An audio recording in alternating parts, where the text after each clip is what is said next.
Sahyadri hotel, Mahabaleshwar, পুনা, ৩রা জানুয়ারি। ভাই অজিত, বোম্বাই এসে অবধি তোমাদের চিঠি দিতে পারিনি।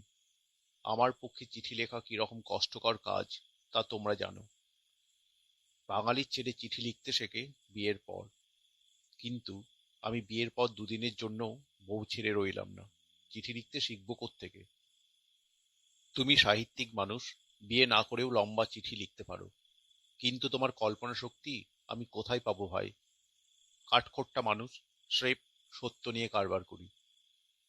তবু আজ তোমাকে একটা লম্বা চিঠি লিখতে বসেছি। কেন লিখতে বসেছি তা চিঠি শেষ পর্যন্ত পড়লেই বুঝতে পারবে।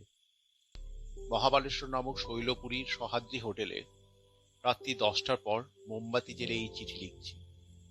বাইরে শীতজর্জর অন্ধকার, আমি ঘরের দরজানলা বন্ধ করে লিখতে বসেছি। তবু শীত আর অন্ধকারকে ঠেকিয়ে রাখা যাচ্ছে না। মোমবাতি শিখাটি থেকে থেকে নড়ে উঠছে। দেওয়ালের গায়ে নিঃশব্দ ছায়া পা টিপে টিপে আনাগোনা করছে। ভৌতিক পরিবেশ। আমি অতিপাকিতকে সারা জীবন দূরে সরিয়ে রাখতে চেষ্টা করেছি, কিন্তু অনেকদিন আগে একবার মুঙ্গেরে গিয়ে বরদাবাবু নামক একটি ভূতজ্ঞ ব্যক্তির সঙ্গে পরিচয় হয়েছিল, মনে আছে? আমি তাকে বলেছিলাম, ভূত প্রেত থাকে থাক, আমি তাদের হিসেবের বাইরে রাখতে চাই। এখানে এসে কিন্তু মুশকিলে পড়ে গেছি। ওদের আর হিসাবের বাইরে রাখা যাচ্ছে না।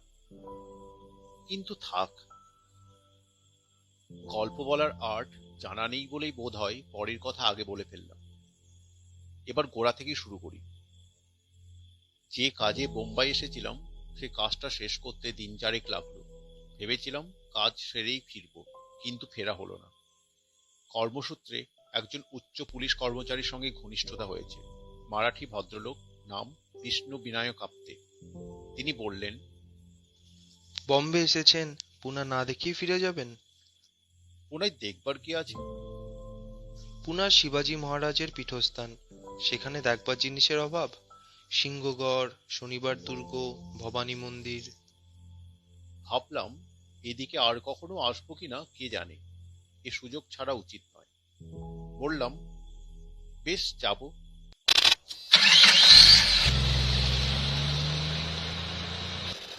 আপ্তের মোটরে চড়ে বেরোলাম। বোম্বাই থেকে পুনে যাবার পাকা মোটর রাস্তা আছে। সহ্যাদ্রির গিরি সংকটের ভিতর দিয়ে পাক খেয়ে খেয়ে গিয়েছে। এখানকার নৈসর্গিক দৃশ্য বর্ণনা করা আমার কর্ম নয়। এক পাশে উত্তঙ্গ শিখর, অন্য পাশে অতলপর্শ খাদের কোলে সবুজ উপত্যকা। তুমি যদি দেখতে, একটি চম্পু কাব্য লিখে ফেলতে। পুনায় আপ্তের বাড়িতে উঠলাম। সাহেবী কাণ্ড কারখানা, আদর যত্নের সীমা নেই। আমাকে আপ্তে যে এত খাতির করছেন, তার পিছনে আপ্তের স্বাভাবিক সহৃদয়তা তো আছেই, বোধহয় বোম্বাই প্রাদেশিক সরকারের ইশারাও রয়েছে। সে যাক। পুনায় বোম্বাইয়ের চেয়ে বেশি ঠান্ডা, কারণ বোম্বাই সমুদ্র সমতলে আর পুনা সমুদ্র থেকে প্রায় 2000 ফুট উঁচুতে। পুনার ঠান্ডায় কিন্তু বেশ একটি চনমনে ভাব আছে। শরীর মনকে চাঙ্গা করে তোলে, জড়ভরত করে ফেলে না। পুনায় 3 দিন থেকে দর্শনীয় যা কিছু আছে সব দেখলাম। তারপর আপ্তে বললেন, পুনায় এসে মহাবালেশ্বর না দেখেই চলে যাবেন? আমি বললাম, মহাবালেশ্বর সে কাকে বলে? আপ্তে হেসে বললেন, একটা জায়গার নাম, বম্বে প্রদেশের সেরা হিল স্টেশন। আপনাদের যেমন দার্জিলিং, আমাদের তেমনি মহাবালেশ্বর। পুনা থেকে আরো 2000 ফুট উঁচু। গরমের সময় বম্বের সবাই মহাবালেশ্বর যায়। কিন্তু শীতকালে তো যাই না।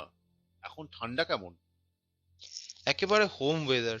চলুন চলুন, মজা পাবেন। অতএব মহাবালেশ্বরে এসেছি এবং বেশ মজা টের পাচ্ছি। পুনা থেকে মহাবালেশ্বর 72 মাইল। মোটরে আসতে হয়। আমরা পুনা থেকে বেরুলাম দুপুরবেলা খাওয়া দাওয়ার পর।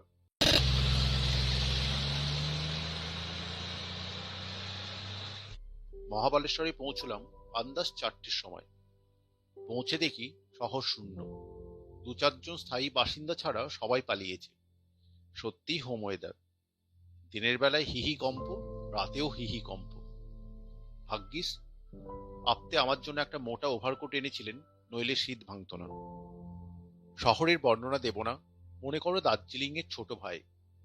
আপ্তে আমাকে নিয়ে সহ্যাদ্রি হোটেলে উঠলেন। হোটেলে একটিও অতিথি নেই, কেবল হোটেলের মালিক দু তিনজন চাকর নিয়ে বাস করছেন। হোটেলের মালিক জাতে পার্সি, নাম সোরাব হোমজি, আপ্তের পুরনো বন্ধু। বয়স্ক লোক, মোটাসোটা, টকটকে রং। বিষয়বুদ্ধি নিশ্চয়ই আছে, নইলে হোটেল চালানো যায় না। কিন্তু ভারী অমায়িক প্রকৃতি। আপ্তে আমার সঙ্গে পরিচয় করে দিলেন।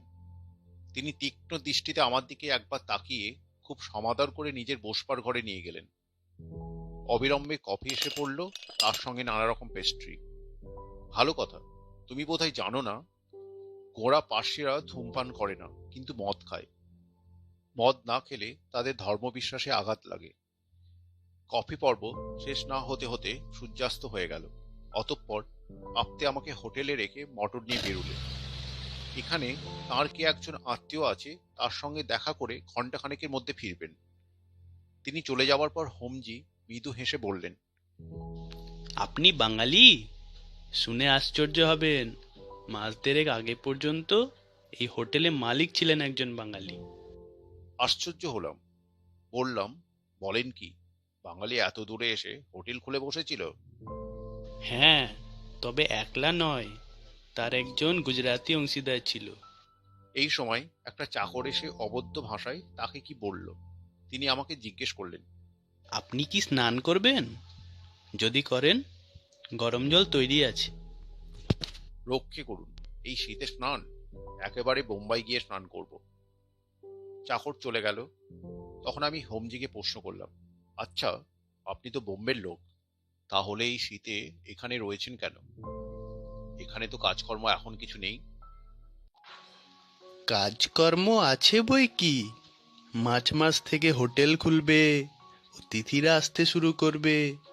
তার আগেই বাড়িটাকে সাজিয়ে গুছিয়ে ফিটফাট করে তুলতে হবে তো। তাছাড়া বাড়ির পিছন দিকে গোলাপের বাগান করেছি, চলুন না দেখবেন, এখনো দিনের আলো আছে।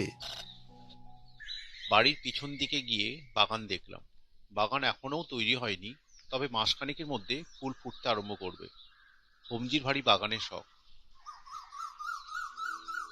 এখানে সহ্যাদ্রি হোটেলের একটা বর্ণনা দিয়ে রাখি। চুনকাম করা পাথরের দোতলা বাড়ি, সব শুদ্ধ 12-14টা বড় বড় ঘর আছে। সামনে দিয়ে গেরুমাটি ঢাকা রাস্তা গিয়েছে। পিছন দিকে গোলাপ বাগানের জমি, লম্বায় চওড়ায় কাঠা চারেক হবে। তারপরই তারপরই গভীর খাদ। শুধু গভীর নয়, খাড়া নেমে গিয়েছে।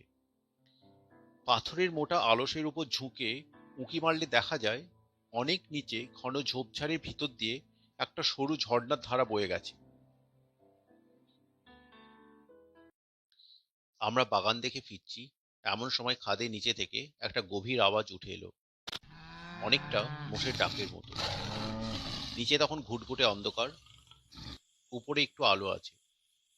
আমি জিজ্ঞেস করলাম, ও কিসের আওয়াজ? বাঘের ডাক।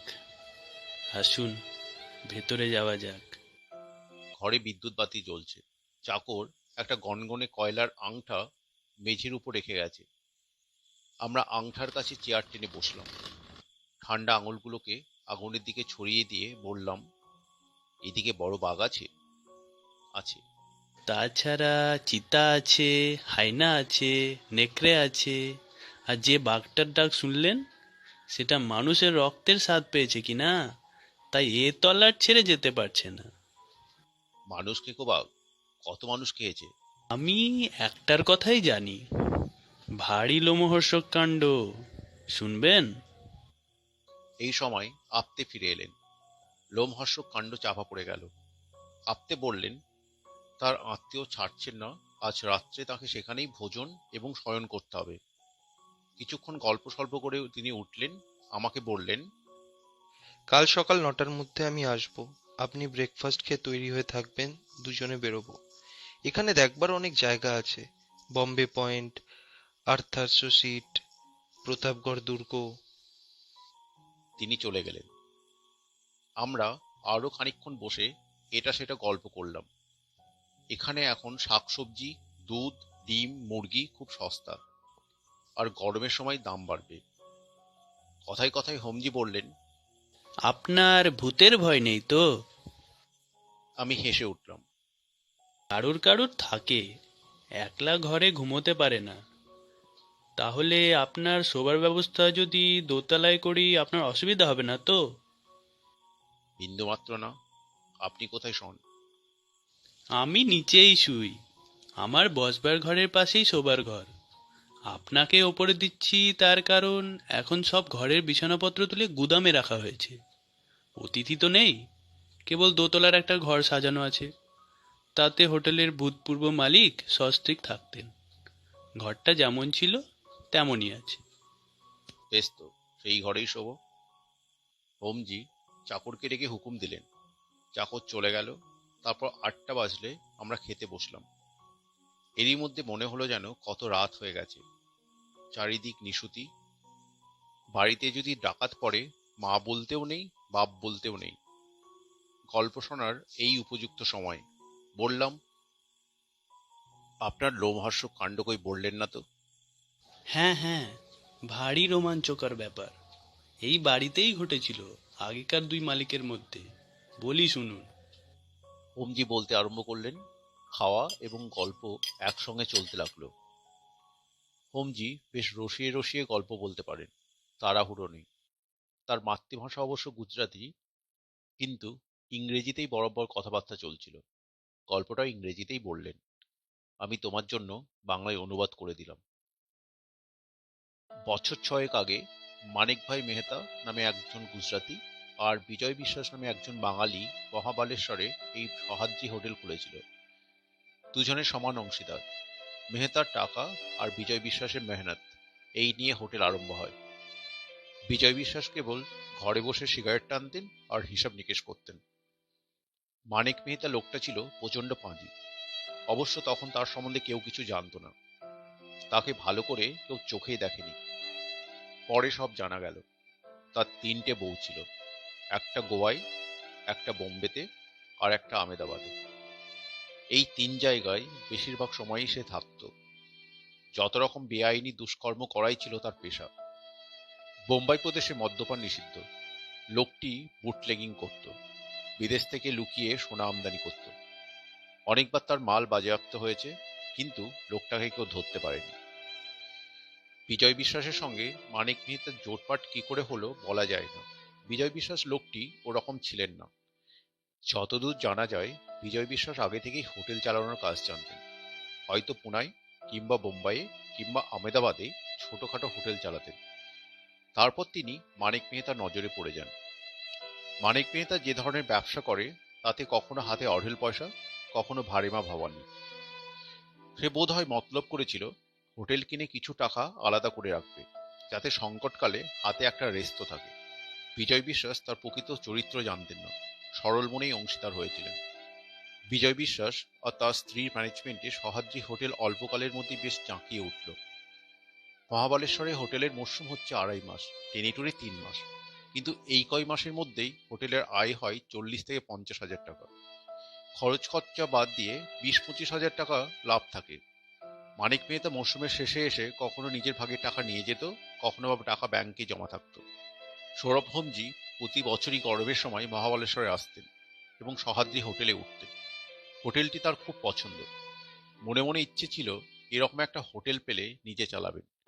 তিনি পয়সাওয়ালা লোক, জীবিকার জন্য কাজ করবার দরকার নেই, কিন্তু ব্যবসা করার প্রবৃত্তি পার্সিদের মজ্জাগত। গত বছর মে মাসে হোমজি যথারীতি এসেছেন। পুরনো খদ্দের হিসাবে হোটেলে তার খুব খ্যাতি। স্বয়ং হৈমবতী তার সুখ স্বাচ্ছন্দ্যের তত্ত্বাবধান করতেন। হোমজিও হৈমবতীর নিপুণ গৃহস্থালির জন্য তাকে খুব সম্মান করতেন। একদিন হৈমবতী বিমর্ষভাবে হোমজিকে বললেন, শেঠজি, আসছে বছর আপনি যখন আসবেন তখন আমাদের আর দেখতে পাবেন না। হোমজি আশ্চর্য হয়ে বললেন, সে কি, দেখতে পাবো না কেন? হোটেল বিক্রি করার কথা হচ্ছে। যিনি আমাদের পার্টনার তিনি হোটেল রাখবেন না, আমরাও চলে যাব। আমার স্বামীর এত ঠান্ডা সহ্য হচ্ছে না, আমরা দেশে ফিরে যাব। সেদিন সন্ধ্যাবেলা হোমজি অফিস ঘরে গিয়ে বিজয় বিশ্বাসের সঙ্গে দেখা করলেন। বললেন, আপনারা নাকি হোটেল বিক্রি করছেন? বিজয় বিশ্বাসের বয়স আন্দাজ ৪৫, স্ত্রীর চেয়ে অনেক বড়, একটু কাহিল কোচের চেহারা। আপাদমস্তক গরম জামা কাপড় পরে গলায় গলাবন্ধ জড়িয়ে বসে সিগারেট টানছিলেন। হোমজিকে খাতির করে বসালেন, বললেন, হ্যাঁ সেটজি, আপনি কিনবেন? ভালো দর পেলে কিনতে পারি। আপনার পার্টনার কোথায়? আমার পার্টনার এখন বিদেশে আছেন, তাই আমাকে আম মোক্তারনামা দিয়েছেন, এই দেখুন। তিনি দেরাজ থেকে পাওয়ার অফ অ্যাটর্নি বের করে দেখালেন। তারপর দর কষাকষি আরম্ভ হলো। বিজয় বিশ্বাস হাঁকলেন ১.৫ লাখ, হোমজি বললেন ৫০,০০০। শেষ পর্যন্ত ৮৪,০০০-এর অফা হলো। কিন্তু স্থাবর সম্পত্তি কেনা তো ২-৪ দিনের কাজ নয়। দলিল দস্তাবেজ তদারক করা, উকিল অ্যাটর্নির সঙ্গে পরামর্শ করা, রেজিস্ট্রি অফিসে খোঁজ খবর নেওয়া, এসব করতে বেশ কয়েক মাস কেটে গেল। নভেম্বর মাসের মাঝামাঝিতে হোমজি আর বিজয় বিশ্বাস পুনেই গেলেন। রেজিস্ট্রারের সামনে হোমজি নগদ টাকা দিয়ে রেজিস্ট্রি করলেন। কথা হলো ১ ডিসেম্বর তিনি হোটেলের দখল নেবেন। তারপর হোমজি বোম্বাই গেলেন, বিজয় বিশ্বাস মহাবলেশ্বরে ফিরে এলেন। হোটেলে তখন অতিথি নেই, একটা চাকরানি ছাড়া চাকর বাকরও বিদেয় হয়েছে। তাই এরপর যেসব ঘটনা ঘটেছিল তা কেবল হৈমবতীর জবানবন্দি থেকেই জানা যায়। মানিক মেহতা নিশ্চয় নিজে আড়ালে থাকবার মতলব করেই বিজয় বিশ্বাসকে মোক্তারনামা দিয়েছিল।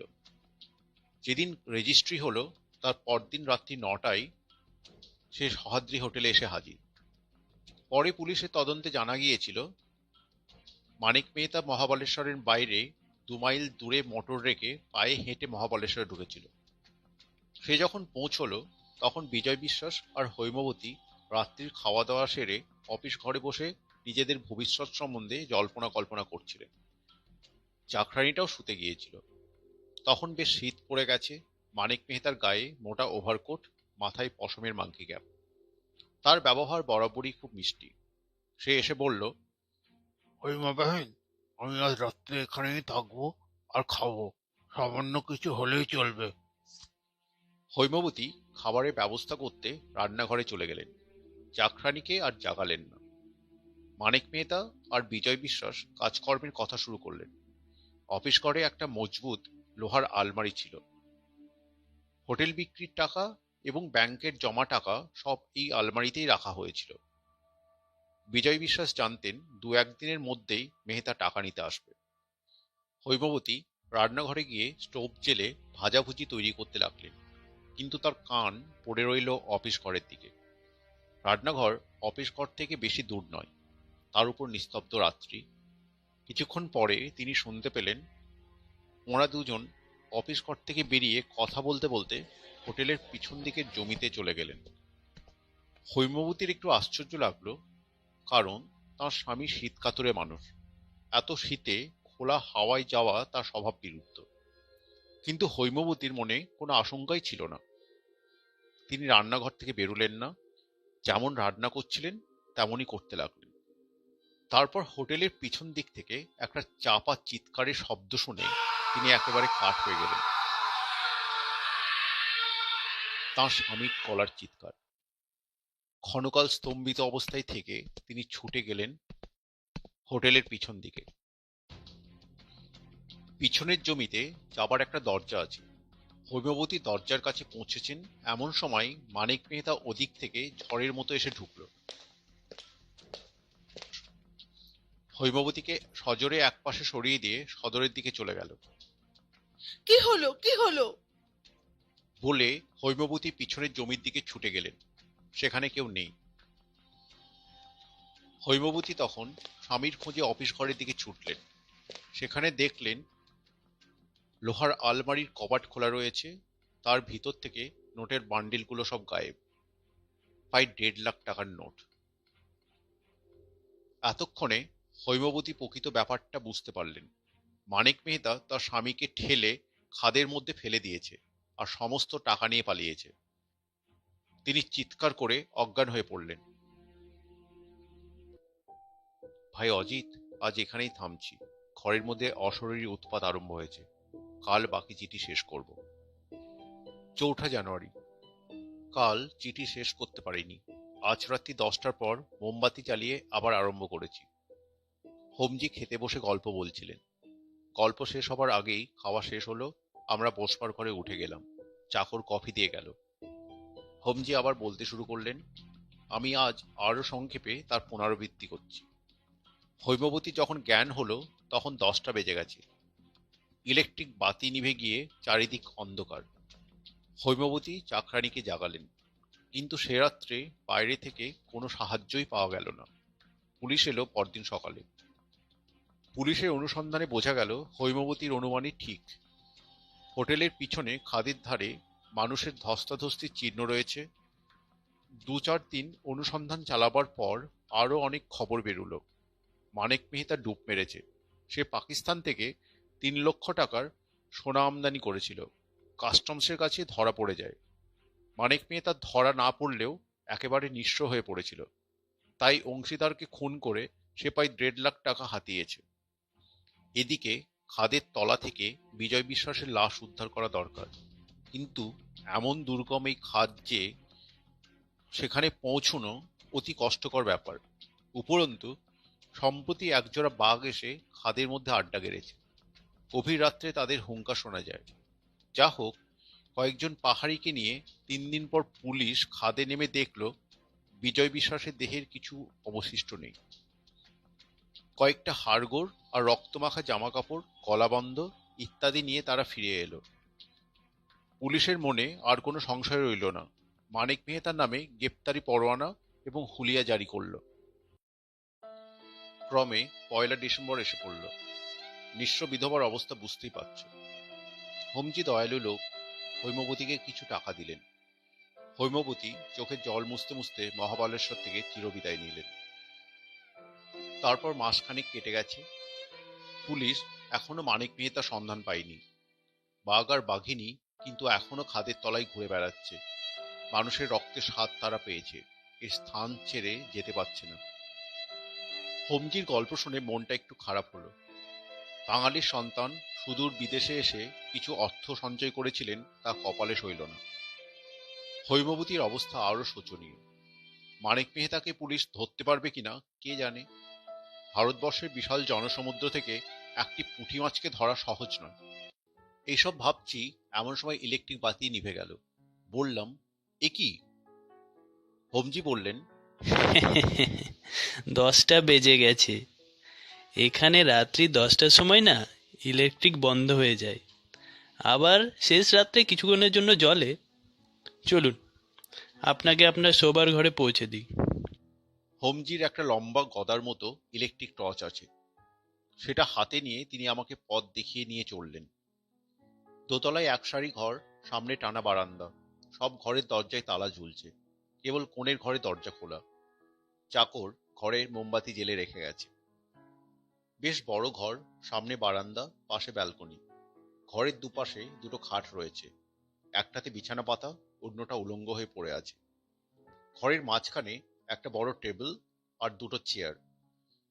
দেওয়ালের গায়ে ঠেকানো ওয়ার্ড্রব। টেবিলের উপর একটি অ্যালার্ম টাইমপিস, এক বান্ডিল মোমবাতি, দেশলাই, একটি থার্মোফ্লাক্সে গরম কফি। রাত্রে যদি তেষ্টা পাই খাবো। হোমজি অতিথি সৎকারের ত্রুটি রাখেননি। হোমজি বললেন, এই ঘরে বিজয় বিশ্বাস স্ত্রীকে নিয়ে থাকতেন। হৈমবতী চলে যাওয়ার পর ঘরটা যেমন ছিল তেমনই আছে। আপনার কোনো অসুবিধা হবে না তো? অসুবিধে কিসের? খুব আরামে থাকবো। আপনি যান, এবার শুয়ে পড়ুন গিয়ে। এখানে বোধ হয় সকাল সকাল ঘুমিয়ে পড়াই রেওয়াজ।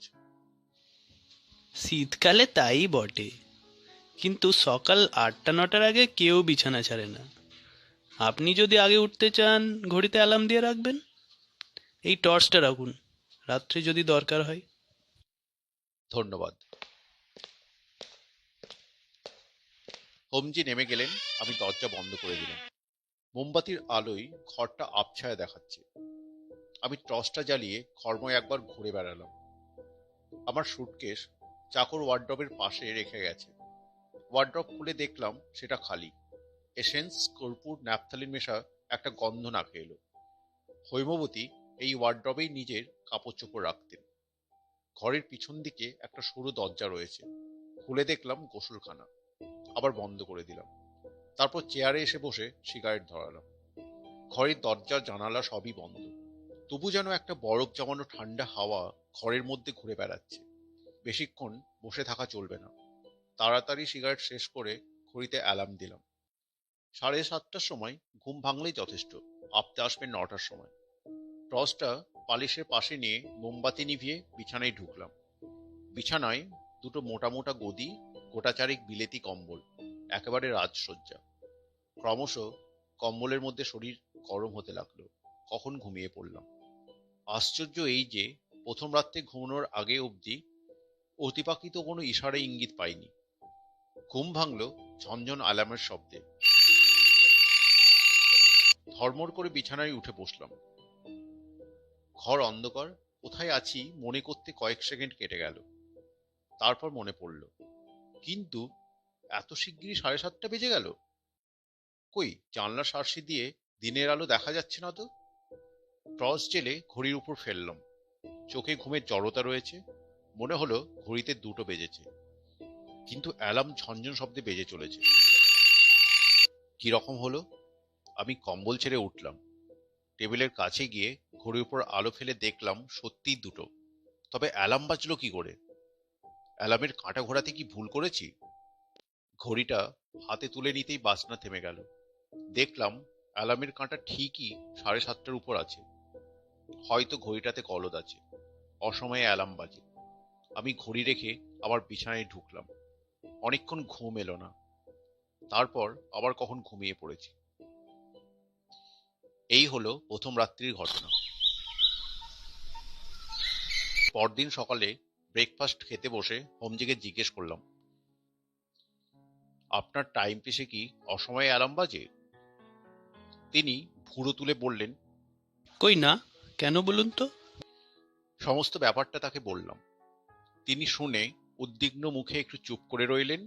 এমন সময় চাকর এসে একটি চিঠি এনে আমার হাতে দিল। আপ্তের চিঠি। তিনি লিখেছেন, কাল রাত্রে হঠাৎ পা পিছলে গিয়ে তার পায়ের গোছ মচকে গেছে। নড়ার ক্ষমতা নেই। আমরা যদি দয়া করে আসি। চিঠি হোমজিকে দেখালাম।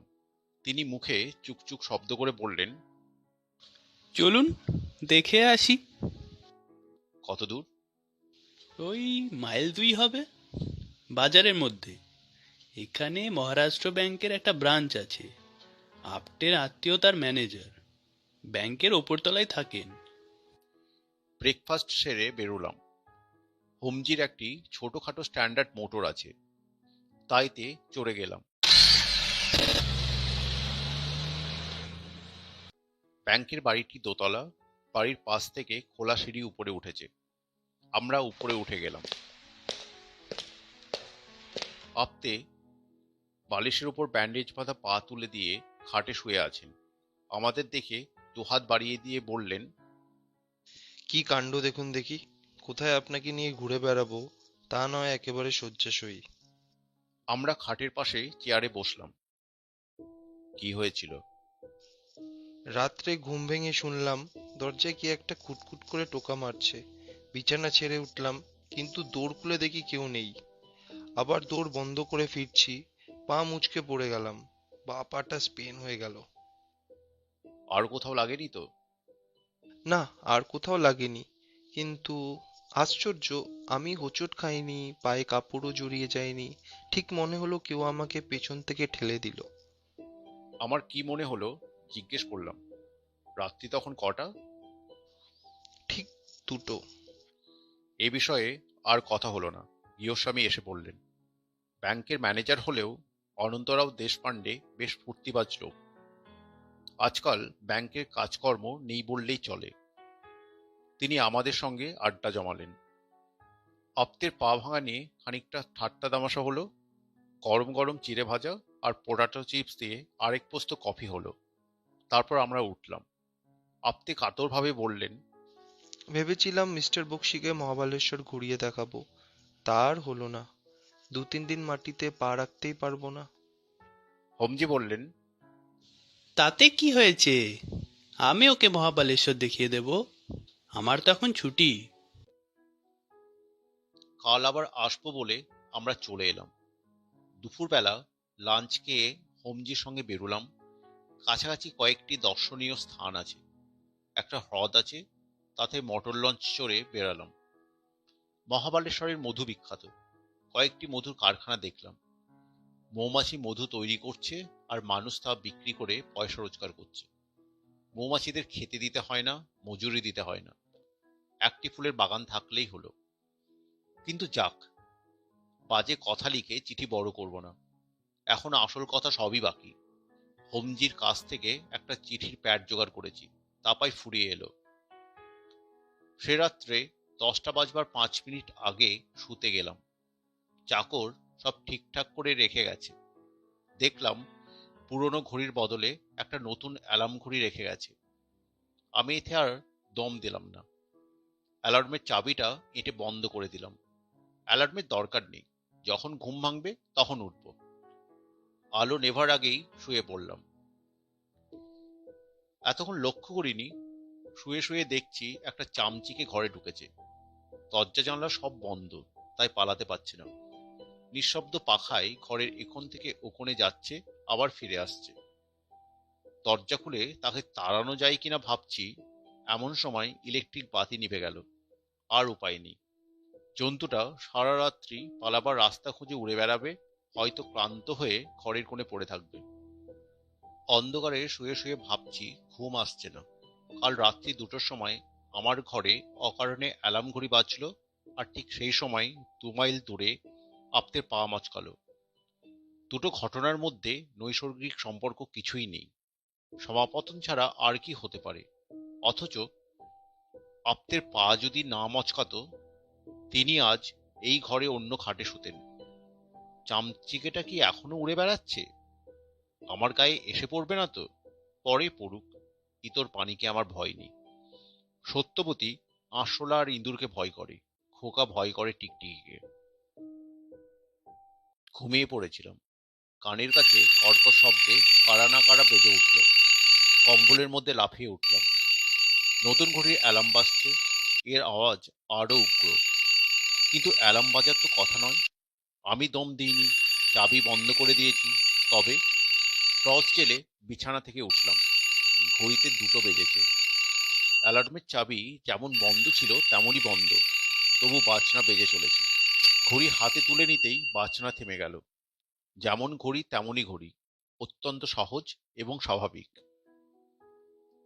অজিত, তুমি জানো আমি রহস্য ভালোবাসি না।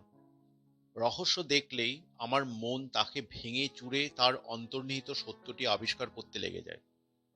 কিন্তু এ কিরকম রহস্য? অলৌকিক ঘটনার প্রতি আমার বুদ্ধি স্বভাবতই বিমুখ। যা প্রমাণ করা যায় না তা বিশ্বাস করতে আমার বিবেকে বাধে। কিন্তু এ কি? চক্ষু কর্ণ দিয়ে যা প্রত্যক্ষ করছি তার সঙ্গে ঐহিক কিছুরই কোনো সংস্রব নেই। অমূলক কারণহীন ঘটনা চোখের সামনে ঘটে যাচ্ছে। এর মূল পর্যন্ত অনুসন্ধান করে দেখতে হবে। মোমবাতি জ্বালালাম। তোমাকে আগে লিখেছি, ঘরে 2টো চেয়ার আছে। তার মধ্যে একটা সাধারণ চেয়ার আর অন্যটা দোলনা চেয়ার। আমি গায়ে একটা কম্বল জড়িয়ে নিয়ে দোলনা চেয়ারে বসলাম। সিগারেট ধরিয়ে মৃদু মৃদু দোল খেতে লাগলাম। দরজার দিকে মুখ করে বসেছি।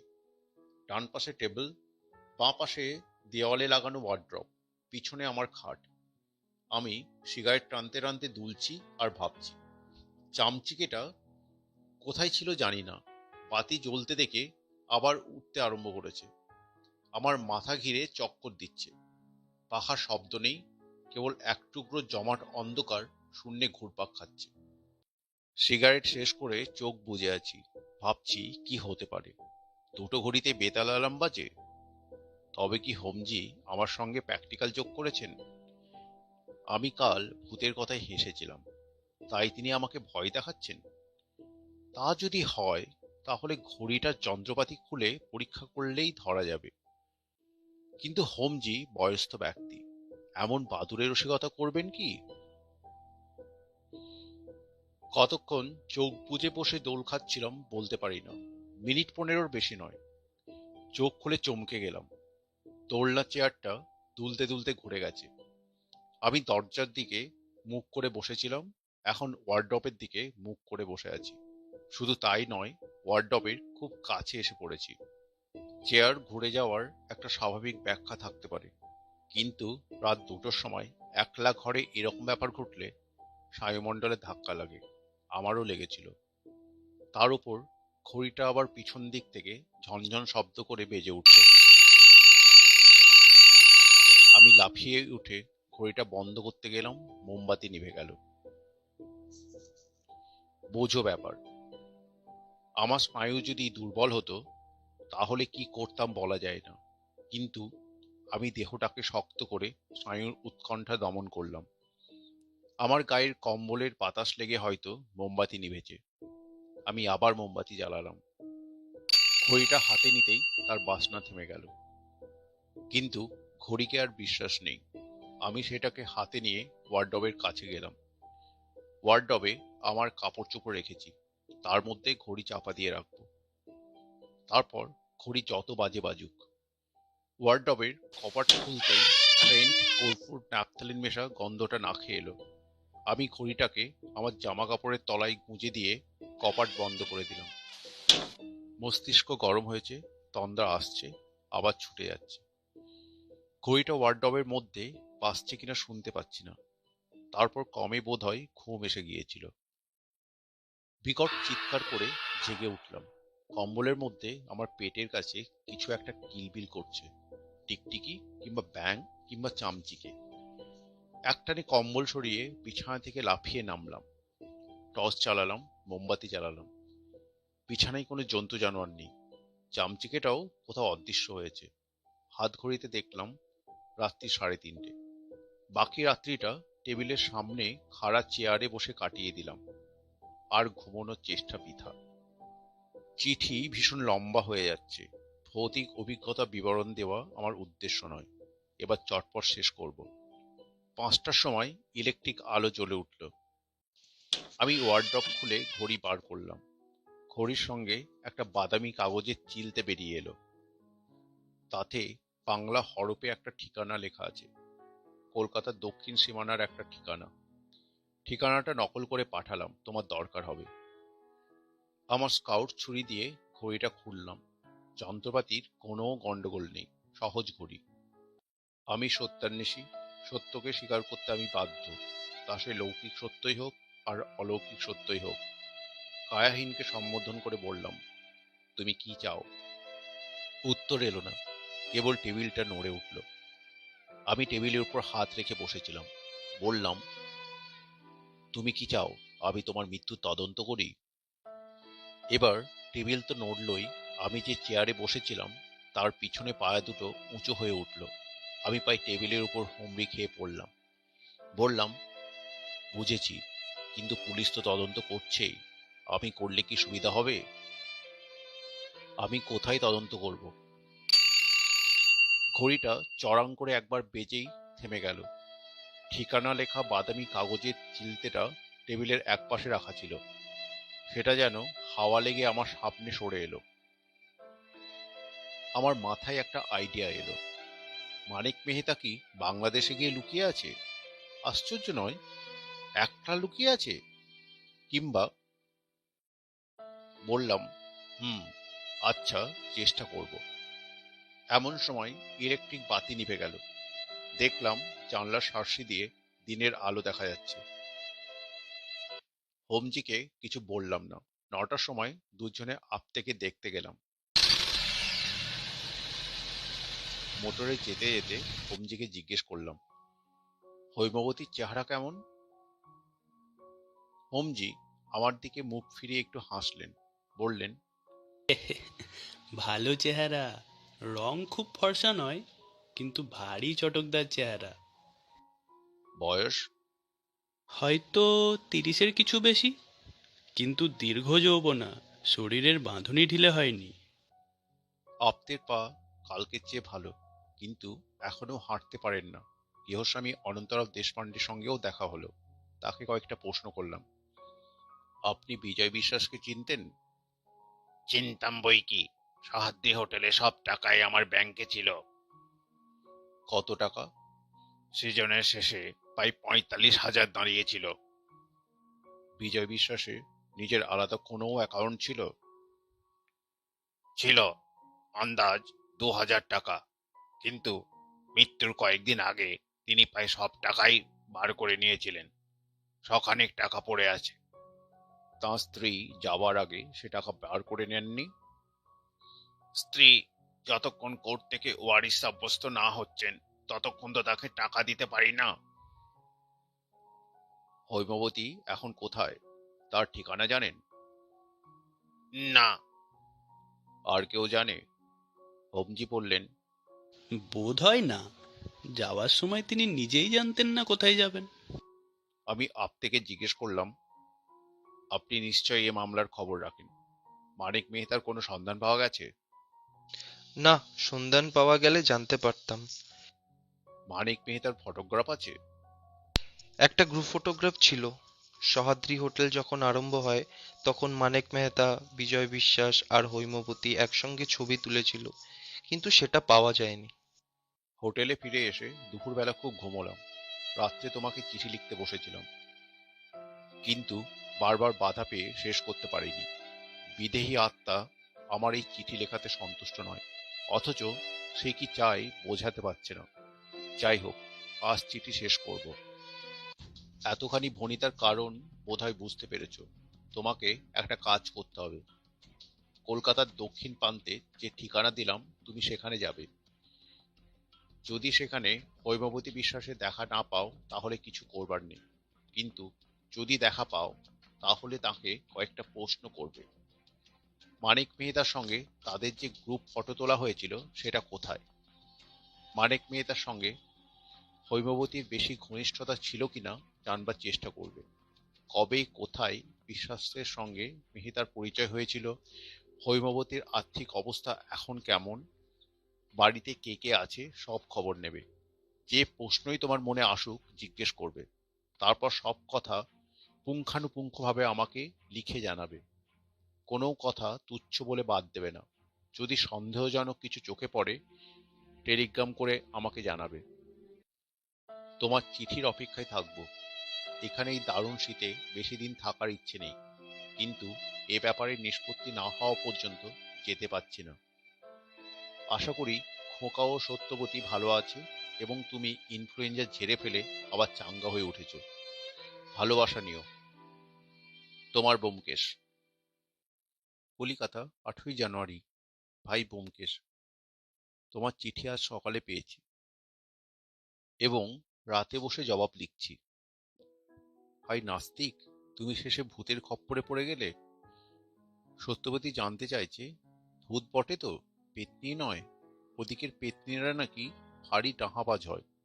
যাক, বাজে কথা লিখে পুঁথি বাড়াবো না। তোমার নির্দেশ অনুযায়ী আজ বেলা 3টে নাগাদ বাসা থেকে বেরুচ্ছি। বিকাশ দত্ত এলো। আমি কোথায় যাচ্ছি শুনে সে বলল, আরে সর্বনাশ, সে তো ধারধারা গোবিন্দপুর, পথ চিনে যেতে পারবেন? বললাম, তুমি চলো না। বিকাশ রাজি হলো।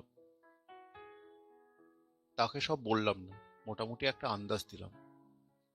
দুজনে চললাম। সত্যি ধ্যাৎধারা গোবিন্দপুর। ট্রামে বাসে কলকাতার দক্ষিণ সীমানা ছাড়িয়ে যেখানে গিয়ে পৌঁছালাম সেখানে কেবল একটা লম্বা রাস্তা চলে গিয়েছে। রাস্তায় 200-300 গজ অন্তর একটা বাড়ি। শেষ পর্যন্ত বেলা আন্দাজ 4:30-র সময় নির্দিষ্ট ঠিকানায় উপস্থিত হলাম। রাস্তা থেকে খানিকটা পিছিয়ে ছোট একতলা বাড়ি, চারিদিকে খোলা মাঠ। বিকাশকে বললাম, তুমি রাস্তার ধারে গাছতলায় বসে বিড়ি খাও। আমি এখনই ফিরতে পারি, আবার ঘন্টাখানেকও দেরি হতে পারে। বাড়ির সদর দরজা বন্ধ। আমি গিয়ে কড়া নাড়লাম। একটা চাকর এসে দরজা খুলে দাঁড়ালো। বলল, কাকে চান?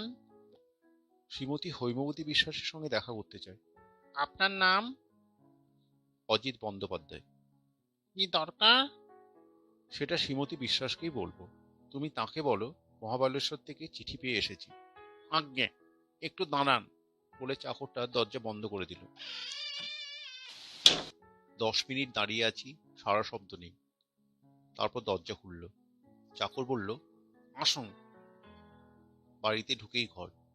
আসবাবপত্র বেশি কিছু নেই, 2টো চেয়ার, একটা টেবিল। চাকর বলল, আগে বসুন। গিন্নি ঠাকুরুন চান করছেন, এখনই আসবেন। একটা চেয়ারে বসলাম। বসে আছি তো বসেই আছি। চাকরটা এদিক ওদিক ঘুরঘুর করছে। বোধহয় আমাকে বিশ্বাস করতে পারছে না। আজকাল কলকাতার যা ব্যাপার দাঁড়িয়েছে, অচেনা লোককে বাড়িতে ঢুকতে দিতে ভয় হয়। চোর ডাকাত গুন্ডা যা কিছু হতে পারে। বসে বসে ভাবলাম, গিন্নি ঠাকুরনের শান যতক্ষণ না শেষ হচ্ছে ততক্ষণ চাকরটাকে নিয়ে একটু নাড়াচাড়া করি। বললাম, তুমি কতদিন এখানে কাজ করছো? চাকরটা অন্দরের দোরের সামনে দাঁড়িয়ে বলল, আজ্ঞে, এই তো 1 মাসও এখনো হয়নি। দেখলাম লোকটার কথার মধ্যে একটু পূর্ববঙ্গের টান আছে। তোমার দেশ কোথায়? ফরিদপুর জেলায়, বলে সে চৌকাঠের উপর উবু হয়ে বসল। আধবয়সী লোক, মাথায় কদম ছাঁট চুল, গায়ে একটা ছেঁড়া ময়লা রঙের সোয়েটার। কতদিন কলকাতায় আছো? তা 3 বছর হতে চলল। এখানে মানে এই বাড়িতে কজন মানুষ থাকে?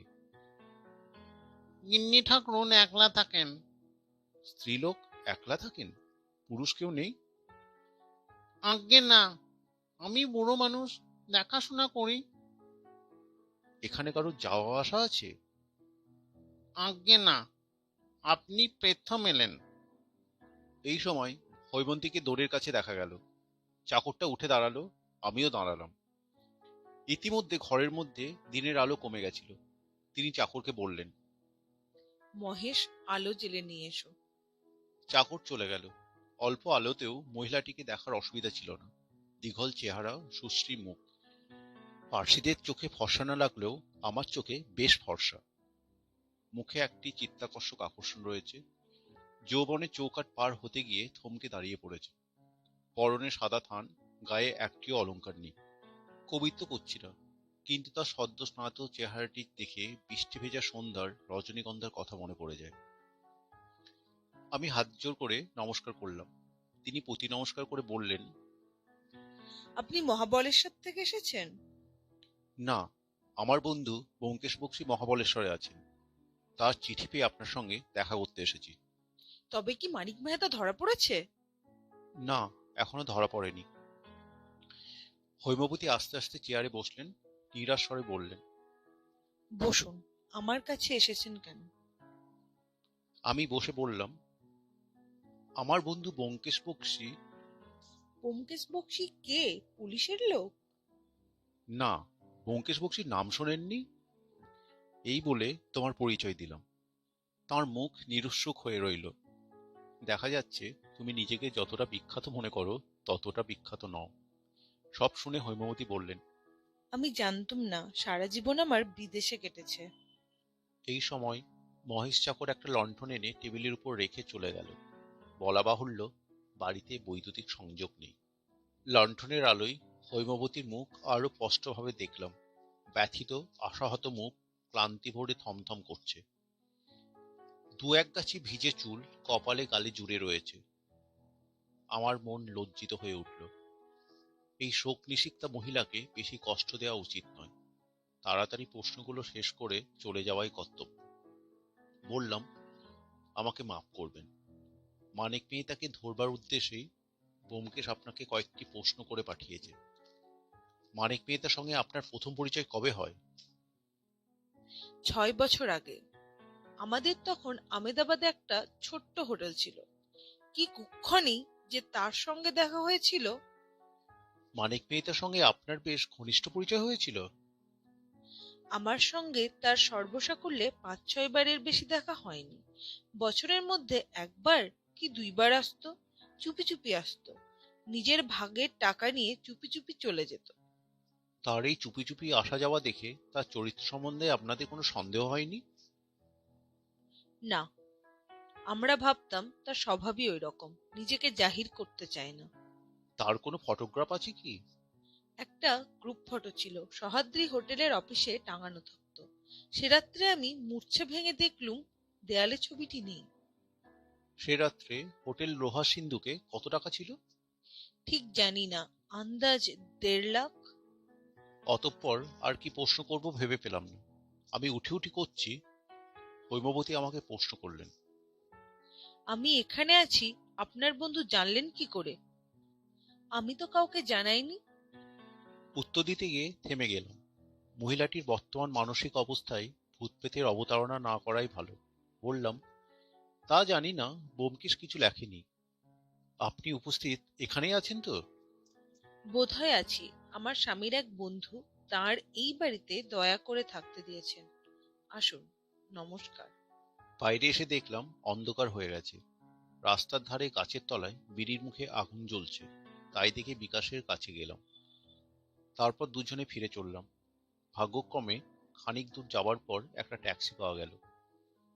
ট্যাক্সিতে যেতে যেতে বিকাশ বলল, কাজ হলো? এই কথা আমিও ভাবছিলাম।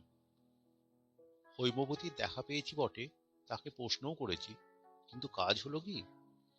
মানিক মেহতা এখন কোথায় তার কিছুমাত্র ইঙ্গিত পাওয়া গেল কি? বললাম, কতকটা হলো। বিকাশ খানিক চুপ করে থেকে বলল, আপনি যখন ব্যোমকেশবাবুকে চিঠি লিখবেন তখন তাকে জানাবেন যে সবার ঘরে দুটো খাট আছে। তুমি জানলে কি করে? আপনি যখন মহিলাটির সঙ্গে কথা বলছিলেন আমি তখন বাড়ির সব জানলা দিয়ে উঁকি মেরে দেখেছি। তাই নাকি? আর কি দেখলে? যা কিছু দেখলাম সবার ঘরেই দেখলাম, অন্য ঘরে কিছু নেই। কি দেখলে? একটা মাঝারি গোছে লোহার সিন্দুক আছে। আমি যখন কাচের ভিতর দিয়ে উঁকি মারলাম তখন চাকরটা সিন্দুকের হাতল ধরে ঘোরাবার চেষ্টা করছিল। চাকরটা? ঠিক দেখেছ? আজ্ঞে হ্যাঁ, সে যখন সদর দরজা খুলেছিল তখন আমি তাকে দেখেছিলাম। সে ছাড়া বাড়িতে আর কোনো পুরুষ নেই। তারপর লেকের কাছাকাছি এসে ট্যাক্সি ছেড়ে দিলাম। বিকাশ নিজে রাস্তা ধরল, আমি বাসায় ফিরে এলাম। রাত্রে বসে চিঠি লিখছি, কাল সকালে ডাকে দেব। তুমি কেমন আছো? সত্যবতী আর খোকা ভালো আছে। আমি আবার চাঙ্গা হয়ে উঠেছি। তোমার অজিত। ব্যোমকেশের নামে সহাদ্রি হোটেলের ঠিকানায় চিঠি লিখে ডাকে দিয়েছিলাম 9 তারিখের সকালে। 12 তারিখের বিকেলবেলা অনুমান 3টের সময় ব্যোমকেশ এসে উপস্থিত। সব বিষয়ে বললাম, এ কি, আমার চিঠি পেয়েছিলে? ট্রেনে এসেছি, তুমি চটপট তৈরি হয়ে নাও, এখনই বেরোতে হবে। বলে ব্যোমকেশ ভিতর দিকে চলে গেল। আধ ঘন্টার মধ্যে বাড়ি থেকে বের হলাম। রাস্তায় বাড়ির সামনে পুলিশের ভ্যান দাঁড়িয়ে আছে, তাতে একজন ইন্সপেক্টর আর কয়েকজন কনস্টেবল। আমরাও ভ্যানে উঠে বসলাম। কয়েকদিন আগে যে সময় হৈমবতীর নির্জন গৃহের সামনে উপস্থিত হয়েছিলাম, প্রায় সেই সময় আবার গিয়ে পৌঁছালাম। আজ কিন্তু মহেশ ভিত্ত দরজা খুলতে এলো না, দরজা খোলাই ছিল। আমরা সদল বলে প্রবেশ করলাম। বাড়িতে কেউ নেই, হৈমবতী নেই, মহেশও নেই। কেবল আসবাবপত্রগুলো পড়ে আছে।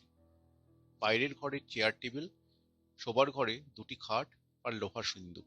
রান্নাঘরে রয়েছে হাঁড়ি কলসি।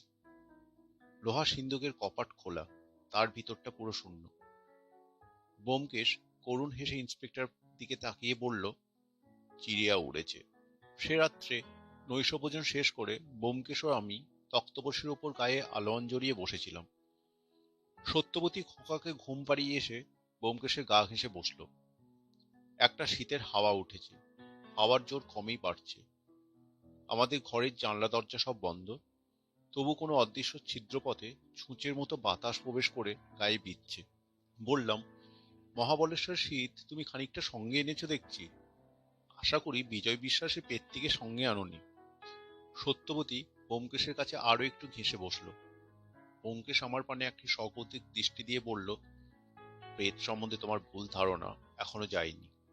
প্রেত সম্বন্ধে আমার ভুল ধারণা থাকা বিচিত্র নয়, কারণ প্রেতের সঙ্গে আমি কখনো রাত্রিবাস করিনি। আচ্ছা ব্যোমকেশ, সত্যিই তুমি ভূত বিশ্বাস করো? যা প্রত্যক্ষ করেছি তা বিশ্বাস করা না করার কোনো প্রশ্নই ওঠে না। তুমি ব্যোমকেশ বক্সীর অস্তিত্বে বিশ্বাস করো? ব্যোমকেশ বক্সীর অস্তিত্বে বিশ্বাস করি, কারণ তাকে চোখের সামনে দেখতে পাচ্ছি। কিন্তু ভূত তো চোখে দেখিনি, বিশ্বাস করি কি করে? আমি তোমাকে বিশ্বাস করতে বলছি না, কিন্তু আমি যদি বিশ্বাস করি তুমি আপত্তি করবে কেন? কিছুক্ষণ নীরবে ধূমপান করলাম। আচ্ছা, ও কথা থাক। বিশ্বাসে মিলাই কৃষ্ণ, তর্কে বহুদূর। কিন্তু তোমার ভূতের এত চেষ্টা সত্ত্বেও কার্যসিদ্ধি হলো না। কে বলে কার্যসিদ্ধি হয়নি? ভূত চেয়েছিল মস্ত একটা ধোকার টাটি ভেঙে দিতে, তা সে দিয়েছে। তার মানে? মানে কি এখনো কিছু বোঝনি? কেন বুঝবো না? প্রথমে অবশ্য আমি হৈমবতী চরিত্র ভুল বুঝেছিলাম, কিন্তু এখন বুঝেছি হৈমবতী আর মানিক মেহতা মিলে বিজয় বিশ্বাসকে খুন করেছিল। হৈমবতী একটি সাংঘাতিক মেয়ে মানুষ।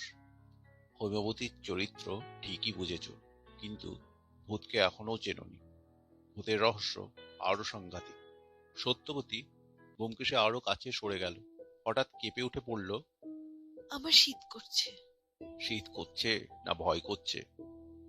ব্যোমকেশ হেসে নিজের আলোয়ানের অর্ধেকটা তার গায়ে জড়িয়ে দিল। বললাম, এসো এসো বধূ এসো, আজ আঁচড়ে বসো। বুড়ো বয়সে লজ্জা করে না? তোমাকে আবার লজ্জা কি? তুমি তো অবোধ শিশু। নয়তো কি, যার বিয়ে হয়নি সে তো দুধের ছেলে। আচ্ছা আচ্ছা, এখন ভূতের কথা হোক। আমি কিছুই বুঝিনি, তুমি সব খোলসা করে বলো। আগে তোমাকে দু একটা প্রশ্ন করি।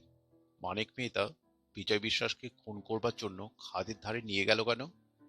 বিজয় বিশ্বাসই বা গেল কেন?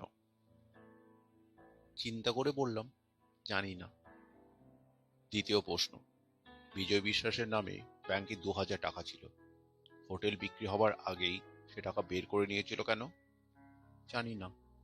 তৃতীয় প্রশ্ন, তুমি যখন হৈমবতীর সঙ্গে দেখা করতে গিয়েছিলে তখন শীতের সন্ধে হয় হয়। চাকর যখন বলল হৈমবতী স্নান করছেন, তখন তোমার খটকা লাগলো না? না, মানে খেয়াল করিনি। চতুর্থ প্রশ্ন, চাকরটাকে সন্দেহ হয়নি? না, চাকরটাকে সন্দেহ করার কোনো কারণ হয়নি। সে পূর্ববঙ্গের লোক, মাত্র কয়েকদিন হৈমবতী চাকরিতে ঢুকেছিল। অবশ্য একথা যদি সত্যিই হয় যে সে লোহার সিন্দুক খোলবার চেষ্টা করেছিল, অজিত, তোমার সরলতা সত্যিই মর্মস্পর্শী। চাকরটা সিন্দুক খোলবার উদ্যোগ করেছিল বটে, কিন্তু চুরি করবার জন্য নয়। মহাবলেশ্বরে দুজন লোক খুন করবার ষড়যন্ত্র করেছিল, তার মধ্যে একজন হচ্ছে হৈমবতী, অন্য লোকটিকে মানিক মেহতা ছাড়া আর কে হতে পারে? ব্যোমকেশ কুটিল হেসে বলল, ওখানেই ধাপ্পা, প্রচন্ড ধাপ্পা। হৈমবতী ষড়যন্ত্র করেছিল তার স্বামীর সঙ্গে, মানিক মেহতার সঙ্গে নয়। হৈমবতীর আজ যে দোষী থাক, সে পতিব্রতা নারী, তাতে সন্দেহ নেই। হতবুদ্ধি হয়ে বললাম, কি বলছো তুমি? যা বলছি মন দিয়ে শোনো। হোমজি যখন আমাকে গল্পটা পড়লেন তখন আমার মনে বিশেষ দাগ কাটেনি, তবু একটা খটকা লেগেছিল। মানিক মেহতা বিজয় বিশ্বাসকে খুন করবার জন্যে খাদের ধারে নিয়ে গেল কেন? বিজয় শীত কাতরে লোক ছিল, সেই বা গেল কেন? তারপর ভূতের উৎপাত শুরু হলো। দায়ে পড়ে অনুসন্ধান শুরু করলাম। খটকা কমে সন্দেহে পরিণত হতে লাগলো। তারপর ওয়ার্ডরোবের মধ্যে পেলাম এক টুকরো বাদামি কাগজে লেখা একটা ঠিকানা, বাংলা অক্ষরে লেখা, কলকাতার উপকণ্ঠের একটা ঠিকানা। আমার মনের অন্ধকার একটু একটু করে দূর হতে লাগলো। তোমাকে লম্বা চিঠি লিখলাম। তারপর তোমার উত্তর যখন পেলাম তখন আর কোনো সংশয় রইল না। আপ্তে সাহেবকে সব কথা বললাম। তিনি তখনও ঠ্যাং নিয়ে পড়ে আছেন, কিন্তু তখনই কলকাতার পুলিশকে টেলিগ্রাম করলেন এবং আমার প্লেনে আসার ব্যবস্থা করে দিলেন। হৈমবতী আর বিজয় বিশ্বাসকে ধরা গেল না বটে, কিন্তু প্রেতের উদ্দেশ্য সিদ্ধ হয়েছে। আসল অপরাধী কারা তা জানা গেছে। বলা বাহুল্য, যে প্রেতটা নাচরবান্দা হয়ে আমাকে ধরেছিল সে মানিক মেহতা। সত্যি কি হয়েছিল বলো না গো। সত্যি কি হয়েছিল তা জানে কেবল হৈমবতী আর বিজয় বিশ্বাস। আমি মোটামুটি যা আন্দাজ করেছি তাই তোমাদের বলছি। সিগারেট ধরে ব্যোমকেশ বলতে আরম্ভ করলো, মানিক মেহতা ছিল নামকাটা বদমাস, আর বিজয় বিশ্বাস ছিল ভিজে বেড়াল। একদা কি করিয়া মিলন হলো দোহে। দুজনে মিলে হোটেল খুলল। মেহতার টাকা, বিশ্বাসদের মেহনত। স্ত্রী পুরুষ হোটেল চালাচ্ছে, হোটেল বেশ চাঁকিয়ে উঠল। প্রতি বছর 30-40 হাজার টাকা লাভ হয়। মেহতা মাঝে মাঝে এসে নিজের ভাগের টাকা নিয়ে যায়। বিজয় বিশ্বাস নিজের ভাগের টাকা মহাবালেশ্বরের ব্যাংকে বেশি রাখে না, বোধ হয় স্ত্রীর নামে অন্য কোথাও রাখে। হয়তো কলকাতারই কোনো ব্যাংকে হৈমবতীর নামে 50-60 হাজার টাকা জমা আছে। ওরা দুজনে ছাড়া আর কেউ তার সন্ধান জানে না। এইভাবে বেশ চলছিল। কত বছর মানিক মেহতা বিপদে পড়ে গেল। তার বেআইনি সোনার চালান ধরা পড়ে গেল। তাকে পুলিশ জড়াতে পারল না বটে, কিন্তু অত সোনা মারা যাওয়ায় সে একেবারে সর্বশান্ত হয়েছিল। তখন তার একমাত্র মূলধন হোটেল। মানিক মেহতা ঠিক করলো সে হোটেল বিক্রি করবে, তার নগদ টাকা চায়। এখন প্রশ্ন হচ্ছে, হোটেল বিক্রি টাকা কে পাবে? একলা মেহতা পাবে, না বিজয় বিশ্বাসেরও ভাগ রয়েছে? ওদের পার্টনারশিপের দলিল আমি দেখিনি। অনুমান করা যেতে পারে যে মানিক মেহতা যখন হোটেল কেনার টাকা দিয়েছিল, তখন হোটেল বিক্রির টাকাটাও পুরোপুরি তারই প্রাপ্য। আমার বিশ্বাস মেহতা সব টাকাই দাবি করেছিল।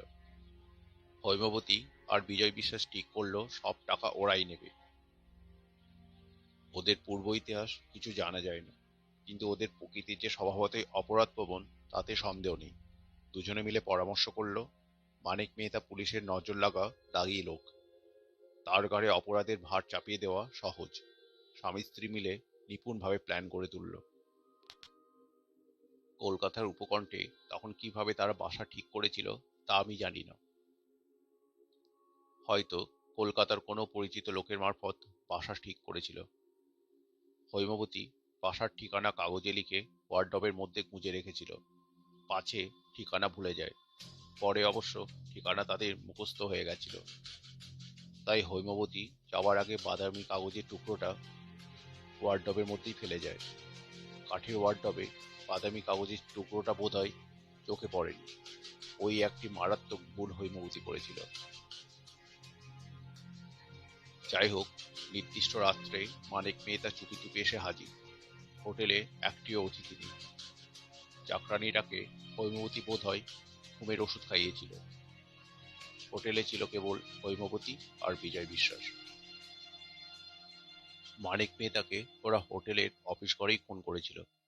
এমনভাবে খুন করেছিল যাতে রক্তপাত না হয়। তারপর ছদ্মবেশ ধারণের পালা। বিজয় বিশ্বাস মানিক মেহতার গা থেকে জামা কাপড় খুলে নিজে পরল, নিজের জামা কাপড় গলাবন্ধ মানিক মেহতাকে পরিয়ে দিল। তারপর দুজনে লাশ নিয়ে গিয়ে খাদের মধ্যে ফেলে দিল। কিছুদিন থেকে এক ব্যাঘ্র দম্পতি এসে খাদে বাসা নিয়েছিল, সুতরাং লাশের যে কিছুই থাকবে না তা বিশ্বাস দম্পতি জানত। ব্যাঘ্র দম্পতির কথা বিবেচনা করেই তারা প্ল্যান করেছিল। আসল কাজ শেষ হলে বিজয় বিশ্বাস সমস্ত টাকা কড়ি নিয়ে বেরিয়ে পড়ল। নিশুতি শীতের রাত্রি, কেউ তাকে দেখল না।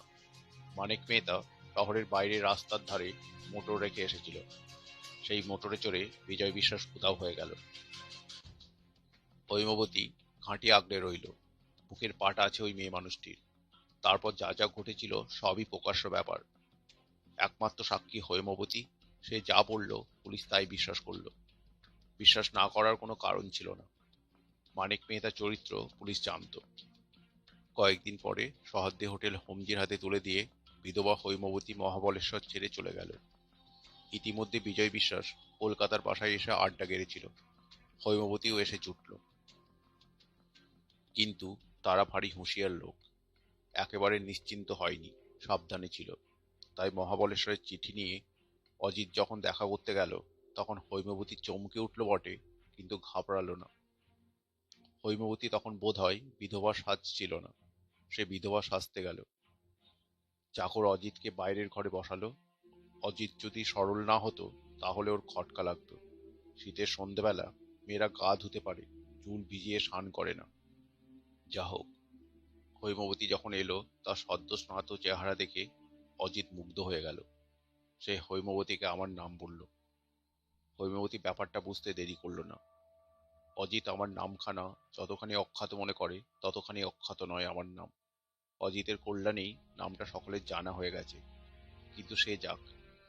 বিকাশ ওদিকে জানলা দিয়ে শোবার ঘরে দুটো খাট আর লোহার সিন্দুক দেখে নিয়েছিল। অজিতের চিঠিতে ওটাই ছিল সবচেয়ে জরুরি কথা। চিঠি পড়ে কিছুই জানতে বাকি রইল না। কিন্তু ওদের ধরা গেল না।